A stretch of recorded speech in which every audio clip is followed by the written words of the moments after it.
പാമ്പ് പിടുത്തം അപകടം വരുത്തുന്നതാണ്. വാവാ സുരേഷിന്റെ ഈ പ്രോഗ്രാം കണ്ടിട്ടാരും പാമ്പ് പിടിക്കാൻ ശ്രമിക്കരുത്, അനുകരിക്കരുത്. അങ്ങനെ എന്തെങ്കിലും അപകടം സംഭവിച്ചാൽ ഞങ്ങളതിന് ഉത്തരവാദികളെയല്ല.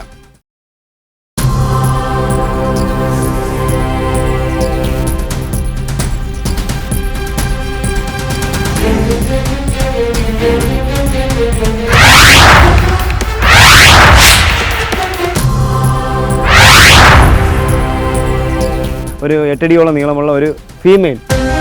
അതൊരു കാര്യം, എല്ലാവരും പിന്നിലേക്ക് ഇറങ്ങി നിൽക്കണം.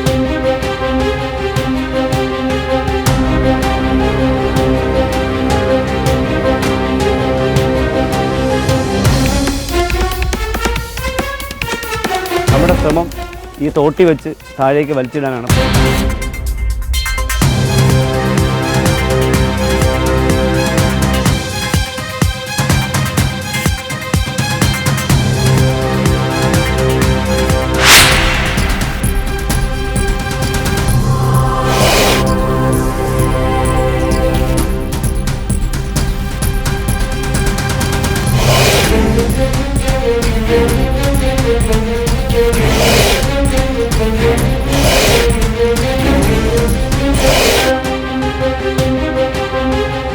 എന്തായാലും നമ്മുടെ ഇവിടുത്തെ ദൗത്യം കഴിഞ്ഞു. ഇനി അടുത്ത ദൗത്യം ഏറ്റവും വലുതാണ്. കാരണം ഫോറസ്റ്റ് റേഞ്ച് ഓഫീസിൽ ചെന്നതിന് ശേഷം അവിടുത്തെ ആർഒയുടെ നിർദ്ദേശപ്രകാരം, ആർഒയുടെ തീരുമാനം അനുസരിച്ച് ഏത് വനമേഖലയിലാണ് ഇദ്ദേഹത്തിന് തുറന്നുവിടാൻ പറയുന്നത് അങ്ങോട്ട് പോകേണ്ടത്. എന്തായാലും നമ്മൾ സമയം കളയുന്നില്ല, നമുക്ക് അടുത്ത ദൗത്യത്തിലേക്ക് പോകാം.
എന്തായാലും നമ്മുടെ ഇവിടുത്തെ ദൗത്യം കഴിഞ്ഞ് നമ്മൾ പാമ്പിനെ പിടികൂടി, അതിഥിയെ പിടികൂടി ഫോറസ്റ്റ് ഓഫീസിൽ കൊണ്ട് അവിടുത്തെ ഓഫീസർമാരെല്ലാം കാണിച്ചു.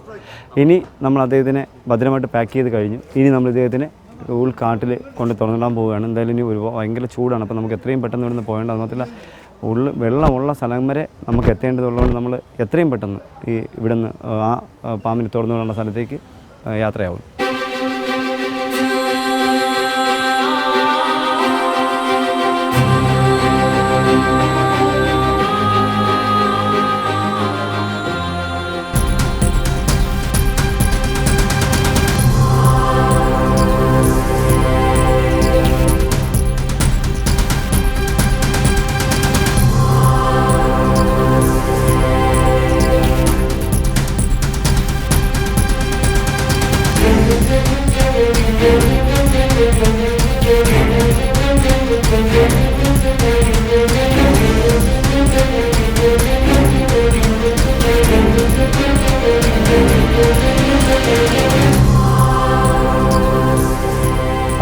നമ്മുടെ യാത്ര അശ്രാന്തമാണ്. കാരണം ഫോറസ്റ്റിൻ്റെ പരിധി രാജവും ഒരു പാമ്പിനെ പിടിച്ചു കഴിഞ്ഞാൽ ഫോറസ്റ്റിൻ്റെ ഉദ്യോഗസ്ഥന്മാർക്ക് അന്നത്തെ ദിവസം മെനക്കേടാണ്, അവിടെ വണ്ടി മെനക്കേടാണ്. കാരണം ഇതിനെ പിടിച്ചു കഴിഞ്ഞാൽ ഇതിനെ ഒരുപാട് ഉള്ളിൽ, കാരണം ഇപ്പം നമ്മൾ നിൽക്കുന്നത് തന്നെ പാമ്പിനെ പിടിച്ച സ്ഥലത്ത് നിന്ന് 40-45 കിലോമീറ്റർ ഇപ്പുറത്താണ്.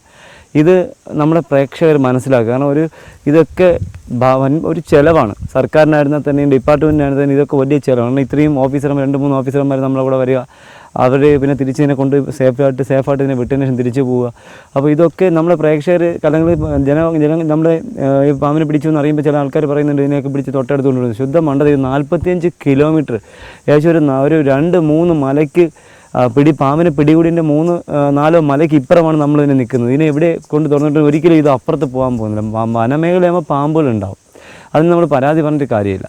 അപ്പോൾ എന്തായാലും നമ്മൾ ഈ സ്ഥലത്തെത്തി നമ്മൾ ഓഫീസർമാരെ ഉൾക്കാട്ടിൽ നമ്മളിപ്പോൾ ഇനി അങ്ങോട്ട് വണ്ടി പോകത്തില്ല, അതുകൊണ്ട് വണ്ടി നമ്മൾ വഴിയിൽ ഒതുക്കിയിട്ട് നമ്മൾ അടുത്ത് ഇനി നടന്ന് ഓഫീസർമാരും ഒക്കെ ആയിട്ട് നമ്മൾ നടന്ന് അടുത്ത് ഇനി ഒരു 3 കിലോമീറ്റർ മറ്റുകൊണ്ട് ഈ സ്ഥലത്ത് പോകാനായിട്ട്. അതായത് ഇവർക്ക് വെള്ളമുള്ള സ്ഥലത്ത് വേണം ഇതിനെ തുറന്നത്. അപ്പോൾ വെള്ളമുള്ള ഇനി അരുവി കാണണമെങ്കിൽ ഒരു 3 കിലോമീറ്റർ നടന്ന് പോകണം. അപ്പോൾ എന്തായാലും നമ്മുടെ സ്നേക്ക് മാസ്റ്റർ ടീമും ഓഫീസർമാരുമായിട്ട് ആ സ്ഥലത്തേക്ക് നമ്മൾ അതിഥിയും എടുത്ത് നടന്നു പോകാം.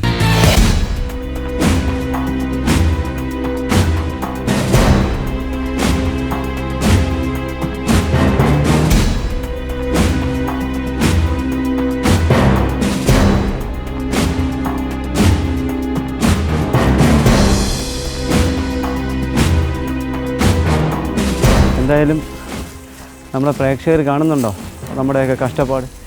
എല്ലാവരും വിചാരിക്കുന്ന പാമ്പിനെ പിടിക്കുക എളുപ്പമാണ്, കൊണ്ടുവിടുക എളുപ്പമാണ്. നോക്കൂ, നമ്മുടെ ഓഫീസർമാരൊക്കെ നമ്മുടെ കൂടെ നടക്കണം. 2 കിലോമീറ്റർ 2.5 കിലോമീറ്റർ ആയിട്ടുള്ളൂ. ഇനി 1 കിലോമീറ്റർ താണ്ടിയാൽ മാത്രമേ നമുക്കിതിനെ നമ്മുടെ അതിഥിയെ തുറന്നുകൊണ്ടുള്ള സ്ഥലമാകത്തുള്ളൂ. 1 കിലോമീറ്റർ ഇനി ഈ ചൂടത്ത് എല്ലാവരും ഒരു പരുവായി. എന്നാലും നമുക്ക് നടന്നേ പോകാൻ കഴിയും. ഇവിടെ ഒരുപാട് ആനിമൽസ് ഉള്ളതുകൊണ്ട് നമ്മൾ വണ്ടിയിലൊക്കെ വരുമ്പോൾ അവർക്ക് ശല്യം ഉണ്ടാക്കണ്ട എന്ന് വിചാരിച്ചാണ് ഞങ്ങൾ നടന്നത്. എന്തായാലും നടന്നു. ഇനി ഒരു 1/4-3/4 കിലോമീറ്റർ കൂടി താണ്ടേണ്ടതുണ്ട്. നമുക്ക് ആ സ്ഥലത്ത് പോയി എത്രയും പെട്ടെന്ന് ഈ ചൂടത്ത് എവരെയും ഓഫീസർമാരെയും വിഷമിപ്പിക്കാൻ കഴിയില്ല, നമ്മുടെ അതിഥിയെ വിഷമിപ്പിക്കാൻ കഴിയില്ല. പെട്ടെന്ന് നമുക്ക് ആ സ്ഥലത്ത് പോയി ഇദ്ദേഹത്തിനെ റിലീസ് ചെയ്യാം.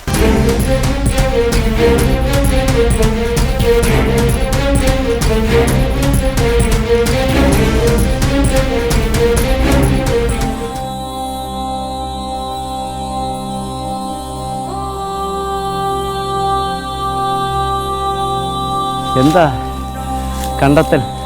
നമ്മുടെ ഓഫീസർമാരുടെ കണ്ടെത്തൽ വൃഥാവിലായില്ല. അടിപൊളി സ്ഥലം, സൂപ്പർ. നോക്കൂ, ഈ ചൂടത്ത് അവർക്ക് തത്തിക്കളിക്കാനുള്ളൊരു സ്ഥലം തന്നെയാണ് അവർ കണ്ടെത്തിയത്. നല്ല തണുത്ത, നല്ല കിലോമീറ്റർ കണക്കിന് ഇങ്ങനെ വെള്ളം ഇങ്ങനെ നിറഞ്ഞു കിടക്കുക. ഇനി നമ്മൾ സമയം കളയുന്നില്ല. നമുക്ക് ചാക്കഴിച്ച് ഒരു ചാക്ക് വെള്ളത്തിലോട്ട് മുക്കി അദ്ദേഹത്തിന് തണുപ്പ് കൊടുത്തതിന് ശേഷം നമുക്ക് നമ്മുടെ പ്രേക്ഷകർക്ക് ഒന്നുകൂടി ഇദ്ദേഹത്തിനെ പരിചയപ്പെടുത്തിയിട്ട് ഈ കണ്ണീരിലേക്ക് അല്ലെങ്കിൽ ഈ ശുദ്ധജലത്തിലേക്ക് നമ്മൾ അദ്ദേഹത്തിനെ തുറന്നു വിടാൻ പോയി. നമുക്ക് കാണാം. നമ്മുടെ അതിഥിയെ അഴിച്ച് 2 ചാക്കുണ്ട്. നമുക്ക് ഒരു ചാക്ക് എന്തായാലും ഇതിനകത്ത് അഴിച്ചു. ഈ ചാക്കിനൊരു പ്രത്യേകതയുണ്ട്. ഈ ചാക്ക് 3-4 ഒരു മാസം കൊണ്ട് എൻ്റെ കയ്യിലുണ്ട്. വണ്ടിയിലിട്ടേക്കുന്നു, പാമ്പിനെ രാജവെമ്പാല എന്ന് പറഞ്ഞാൽ അതിഥിയെ പിടിക്കുന്നു, ചാക്കിലാകുന്നു, കൊണ്ടഴിച്ചു വിടുന്നു, വീണ്ടും അതേ ചാക്ക് തിരിച്ചു കൊണ്ടുപോകുന്നു. അപ്പോൾ നമ്മൾ ഈ ചാക്കിൽ ഈ കവറിൽ കുറേ അതിഥികളായി. അപ്പോൾ നിങ്ങൾ നമ്മുടെ പ്രേക്ഷകർക്ക് തോന്നുന്ന ഇതെന്താ ഒരു ചാക്ക് തന്നെ എപ്പോഴും കാണുന്നു? ഇത് ഞാൻ സ്ഥിരമായിട്ട് എൻ്റെ ഭാഗ്യ കിറ്റായിട്ട് കൊണ്ട് നടക്കുകയാണ് അദ്ദേഹത്തെ.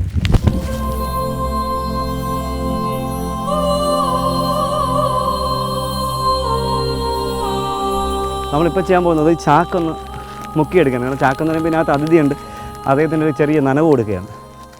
നനവ് കൊടുക്കാൻ നമ്മളിനി കൈ കൊണ്ട് ഒക്കെ എടുക്കുമ്പോൾ നമ്മൾ ഇത്രയും ദൂരം നടന്ന് നമ്മുടെ ബോഡി ഹീറ്റ് സാധാരണ നോർമലായിട്ടുള്ളതിനേക്കാളും നമുക്ക് ബോഡി ഹീറ്റ് കൂടുതലാണ്. അപ്പോൾ നമ്മൾ ഒരല്പം കൂടി ഒന്ന് നനച്ച് അദ്ദേഹത്തിന് ഒന്ന് ശരീരം ഒന്ന് തണുപ്പിക്കേണ്ടതുണ്ട്.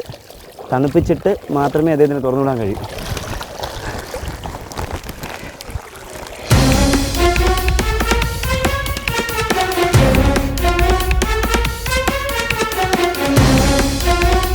എന്തായാലും നമ്മുടെ അതിമനോഹരമായ ഈ സ്ഥലത്ത് നമ്മുടെ കുഞ്ഞനതിഥി, അത് 3 വയസ്സ് മാത്രം കഴിഞ്ഞിട്ടുള്ള ഏകദേശം ഈ അടുത്ത കാലത്ത് പിടിച്ചിട്ട് ഏറ്റവും ചെറിയ അതിഥി എന്ന് പറഞ്ഞാൽ 10 അടി മാത്രം നീളമുള്ള രാജവെമ്പാല. എനിക്ക് തോന്നുന്നത് ഇപ്പോൾ രാജവെമ്പാലയുടെ മാറ്റിംഗ് ആണെങ്കിലും ഇദ്ദേഹം മരത്തിൻ്റെ മുകളിലൊരു 4 ചുറ്റും ഇങ്ങനെ പേടിച്ച് നോക്കുന്നുണ്ടായിരുന്നു. അതിൻ്റെ മറ്റൊരു കാരണം ഇദ്ദേഹം ഏതെങ്കിലും ഫീമെയിൽ പാമ്പിൻ്റെ അടുത്തേക്ക് മാറ്റിങ്ങിനായി ചെന്നിരിക്കാം. അപ്പോൾ അവിടെ ഉണ്ടായിരുന്ന ആൺ രാജവെമ്പാല, മെയിൽ കിങ് കോബ്ര ഇദ്ദേഹത്തിനെ ഓടിച്ചിരിക്കാം. അതുകൊണ്ടാണ് ഇദ്ദേഹം ഓടി മരത്തിൻ്റെ മുകളിൽ കയറി പേടിച്ച് 4 ചുറ്റും ഇങ്ങനെ ചുറ്റി നോക്കിയിരുന്നത്. അല്ലാതെ വേറെ സാധ്യത കാണുന്നില്ല അവിടെ അങ്ങനെ കയറി പേടിച്ചിരിക്കാനായിട്ട്. എന്തായാലും നമ്മുടെ ഇന്നത്തെ ഡ്യൂട്ടി ഓഫീസർമാരുടെ സാന്നിധ്യത്തിൽ ഇവർ കണ്ടെത്തിയ അതിമനോഹരമായ ആൾക്കാരൊന്നും താമസമില്ലാത്ത സ്ഥലമാണിത്. ഇവിടെ അഥവാ ആൾക്കാർ വരുന്നുണ്ടെങ്കിൽ തന്നെ ആരും അറിയാതെ ഫോറസ്റ്റിൻ്റെ ആരൊന്നും അറിയാതെ മീൻ പിടിക്കാനുള്ള വരുന്ന ആൾക്കാരെ കുളിക്കാൻ വരുന്ന ആൾക്കാരൊക്കെ ഉള്ളൂ. പക്ഷേ ഇവിടെ അതിനൊന്നും പെർമിഷൻ ഇല്ല. ഒരു കാരണവശാലും ഇവിടെ ലോക്കൽ ആൾക്കാർക്കാനുള്ള പെർമിഷൻ അത് അനുവദിച്ചില്ല, അത് അനുവദിക്കുന്നുമില്ല. അതുകൊണ്ടാണ് നമ്മൾ ഈ സ്ഥലം തന്നെ തിരഞ്ഞെടുത്തത്. എന്തായാലും നമ്മുടെ ഈ അതിഥിയെ നമ്മുടെ പ്രേക്ഷകർക്ക് വേണ്ടി ഒന്നുകൂടി പരിചയപ്പെടുത്തിയതിന് ശേഷം നമ്മൾ ഈ അതിഥിയെ ഈ ജലധാരയിലേക്ക് ഈ ജലത്തിലേക്ക് തുറന്നുവിടാൻ ശ്രമിക്കുക. തുറന്നുവിടാൻ ആണ് നമ്മുടെ ഉദ്ദേശം. അത് എങ്ങോട്ട് കയറും എന്നെനിക്കറിയാം. നമ്മളെന്തായാലും വെള്ളത്തിലേക്ക് തന്നെ അദ്ദേഹത്തിനെ ഇറക്കി വിടുകയാണ്.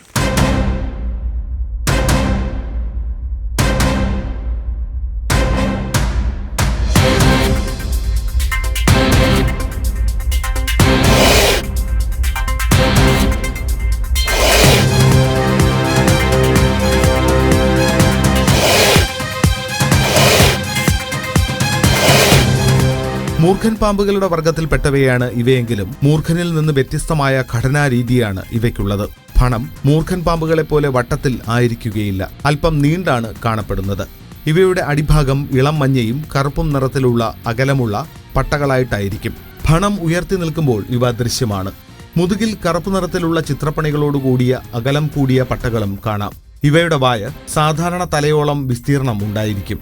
അതിനോട് ചേർന്ന് വട്ടത്തിൽ കൃഷ്ണമണികൾ തിളങ്ങുന്നത് കണ്ണുകളിൽ കാണാം. ശരീരത്തിലെ ചെതുമ്പലുകൾ മിനുസമുള്ളതായിരിക്കും. വയനാട്ടിൽ തേയില കാപ്പിത്തോട്ടങ്ങളിൽ ഇവ ധാരാളമായി കണ്ടുവരുന്നു. ഇവയുടെ സഞ്ചാരം മിക്കപ്പോഴും പകൽ സമയത്താണ്. തന്റെ വെനം കൊണ്ട് കുത്തിവെച്ച് കൊന്നതിന് ശേഷം മാത്രമേ ഇവ ഇരയെ ഭക്ഷിക്കാറുള്ളൂ. മറ്റു പാമ്പുകളിൽ നിന്ന് വ്യത്യസ്തമായാണ് ഇവയുടെ കൂട് നിർമ്മാണം. സാധാരണ പാമ്പുകൾ ഒഴിഞ്ഞ മാളങ്ങളാണ് തെരഞ്ഞെടുക്കുന്നത്. എന്നാൽ ഇവ കരിയില, ഇലകൾ, ചുള്ളിക്കമ്പുകൾ എന്നിവ കൊണ്ട് സ്വന്തമായി കൂട് നിർമ്മിച്ച് അതിലാണ് മുട്ടയിടുന്നതും വിരിയിക്കുന്നതും. സാധാരണ ഇവയുടെ കൂടിന് ഒരടിയോളം ഉയരവും ഉണ്ടാകും. ഫെബ്രുവരി, മാർച്ച് മാസങ്ങളിലാണ് ഇണചേരൽ. ഒരു ആഴ്ചക്കാലയളവിൽ 50ഓളം മുട്ടകൾ ഇടാറുണ്ട്. ഏകദേശം 45 മുതൽ 60 ദിവസം വരെയുള്ള കാത്തിരിപ്പിന് ശേഷമാണ് മുട്ട വിരിഞ്ഞ് കുഞ്ഞുങ്ങൾ പുറത്തു വരുന്നത്. ജനനത്തിൽ തന്നെ കുട്ടികൾക്ക് 2 അടിയോളം വളർച്ചയുണ്ടാകും. ഇവയുടെ കടിയേറ്റാൽ മരണം ഉറപ്പാണ്.